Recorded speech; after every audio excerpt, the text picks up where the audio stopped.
The year was 2147 when the Galactic Council made their decision. 12 alien species sat in the great marble hall of Nexus Prime, the political heart of known space. They looked at the human delegation with cold eyes and colder hearts. Ambassador Sarah stood before them, her hands steady even as the verdict fell like a hammer. "Humanity is membership," announced High Counselor, his four eyes narrowing with contempt. "Your species is too young, too aggressive, too unpredictable. You will be confined to your solar system. Any attempt to expand beyond your borders will be considered an act of war." The other species nodded in agreement. Though with their silver skin, the massive who towered like mountains, the insect-like who clicked their approval, they had all decided that humans were nothing but primitive apes who had somehow stumbled into space travel. Sarah said nothing. She simply bowed her head and walked out of the chamber. Behind her, the aliens laughed. They thought they had put humanity in its place forever. They were wrong. When Ambassador returned to Earth, she delivered the news to the United Earth government. President listened in silence. The military commanders were furious. The scientists were insulted, but President simply smiled and turned to his advisors. "They have given us the greatest gift possible," he said. "They have underestimated us." That night, in a secret bunker beneath the Swiss Alps, the real work began. Project Phoenix was born from that moment of rejection. If the galaxy would not accept humanity as equals, then humanity would become something far greater in the shadows. The first phase was survival. Earth's minds gathered to solve the problem of expansion without detection. Doctor, the leading physicist of her generation, made the breakthrough within 3 years. She discovered that space itself had layers, like the pages of a book. Between the normal space that everyone traveled, there existed hidden dimensions, pocket universes that could be accessed with the right technology. The aliens had never found these spaces because they had never needed to look. They were too comfortable with their existing methods. Humanity was not comfortable. Humanity was desperate, and desperate creatures find ways to survive. By 2160, the first hidden colony was established in what the scientists called the Void Layer. It was a parallel dimension that existed alongside normal space, but remained completely invisible to standard sensors. The colony was named Hope, and within 5 years, it had grown to house 50,000 people. But the leaders of Earth were not content with mere survival. They wanted revenge, not through violence, not through war, but through something far more satisfying. They wanted to become so powerful that the day would come when the galaxy would need them and have no choice but to beg for their help. General James oversaw the military development. He was a patient man with a brilliant tactical mind. He understood that direct confrontation with the Galactic Council would lead to extinction. Instead, he proposed a different strategy. Humanity would build its strength in secret. They would watch the galaxy from the shadows. They would learn everything about their enemies while remaining invisible. The spy networks began small. Human agents underwent genetic modifications to appear as other species. They infiltrated every major civilization in the galaxy. They learned secrets. They gathered technology. They discovered weaknesses. And they sent everything back to Earth. Doctor, now the head of technological advancement, used this stolen knowledge to push human science forward at impossible speeds. Within 20 years, Earth's technology had surpassed the Galactic Council by centuries. They developed weapons that could tear holes in reality, ships that could travel through the void layer and emerge anywhere in the galaxy in seconds, medical technology that extended human to 300 years, artificial intelligence that could manage entire planets. But the most impressive achievement was the construction of the hidden empire itself. By 2200, humanity controlled over 400 worlds in the void layer. Each planet was a marvel of engineering. Cities floated in the skies. Forests were grown in crystal domes. Oceans were imported from distant water worlds and carefully maintained. The population had grown to 12 billion, spread across this invisible civilization. The aliens of the Galactic Council knew nothing. They continued to believe that humanity was trapped in their single solar system, slowly dying from limited resources. They sent occasional patrols to make sure the humans had not violated their exile. They found nothing because there was nothing to find in normal space. The real humanity existed somewhere else entirely. Commander became the greatest military leader in human history during this period. She designed the Shadow Fleet, a navy of 10,000 warships that could appear from nowhere and vanish just as quickly. She trained soldiers who could fight in any environment, against any enemy. She prepared humanity for the day when they would finally reveal themselves. But that day would not come by choice. It would come by necessity. In 2245, the Devourer swarm arrived. They came from beyond the edge of the galaxy, a species so ancient that they had consumed entire civilizations before the Galactic Council had even evolved. They were billions of creatures acting as one mind, driven by an endless hunger to consume all life. Their ships darkened the stars as they advanced. Their first victims were who were eaten alive on there within days. The Galactic Council panicked. They sent their combined fleets to stop the swarm.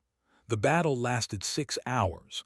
When it ended, 90% of the Council's military power was destroyed. The Devourer swarm continued forward, unstoppable and eternal. High Counselor, now old and desperate, made a decision he never thought he would make. He sent a message to Earth, to the primitive humans they had exiled nearly a century ago. He begged for help. He promised them anything. He admitted that the Council had been wrong. The message reached Earth within minutes. President Diana, the granddaughter of the man who had started Project Phoenix, read it with satisfaction. She called a meeting of the Hidden Empire's leadership and asked a simple question. Should we help them?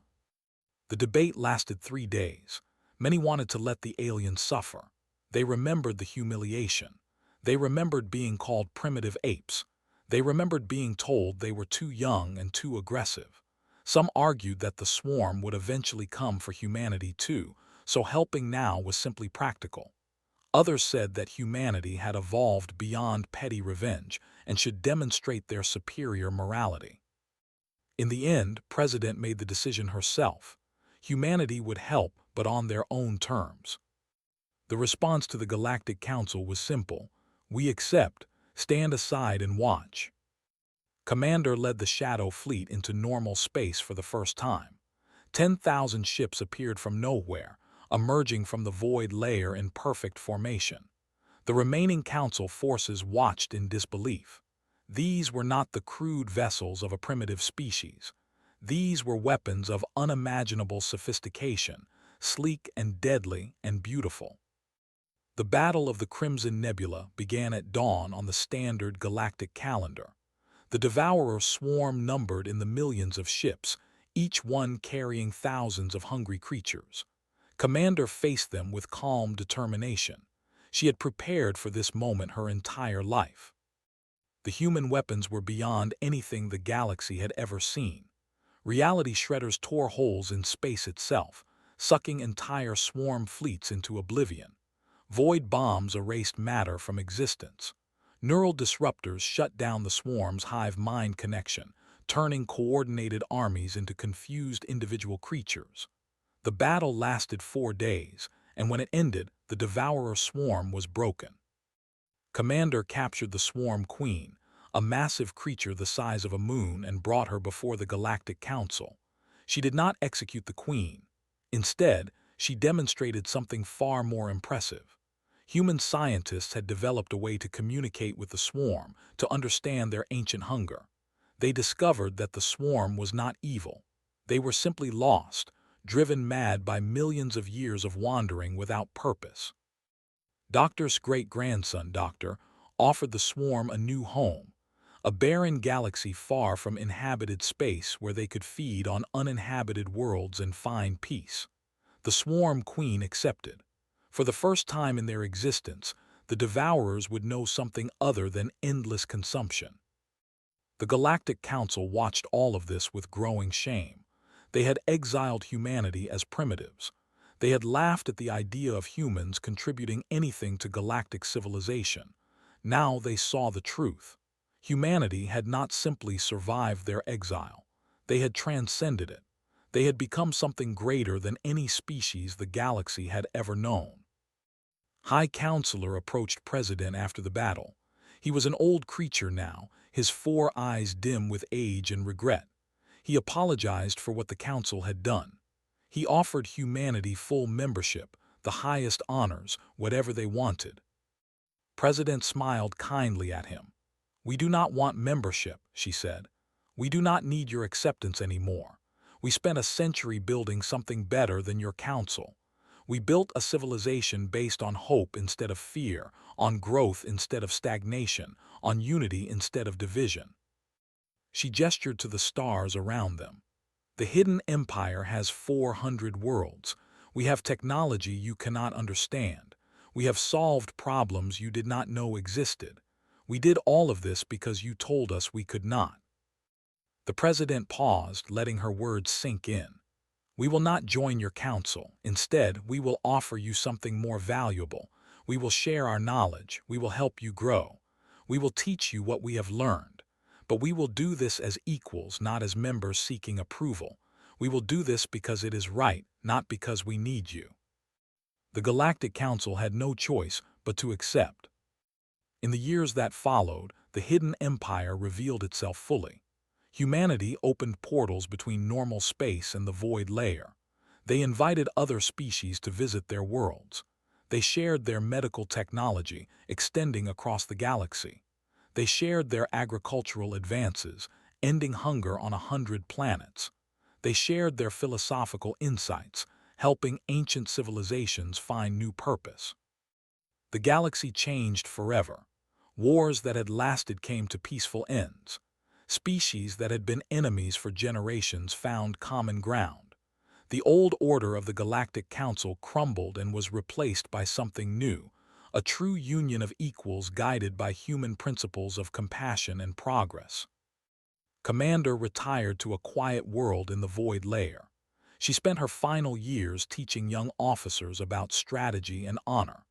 Doctor's legacy continued through generations of scientists who pushed the boundaries of possibility. President was remembered as the leader who chose mercy over revenge and changed the galaxy because of it. And Earth itself became a monument to human determination. The small blue planet where everything had started was preserved as a reminder that greatness is not given. It is earned through struggle. A reminder that those who are cast out can become the saviors of those who rejected them. A reminder that the human spirit cannot be contained by any force in the universe. The species who had laughed at humanity learned an important lesson. Never underestimate those who have nothing left to lose, because they will find a way. They will build something from nothing. They will rise from the ashes and change everything. That is the story of how humanity was cast out and built a secret empire that changed the galaxy forever. Not through conquest, not through destruction, but through the simple, unstoppable power of the human will to survive and the human heart that chose hope when despair would have been easier. The stars had tried to reject humanity. In the end, the stars themselves were changed by what humanity became.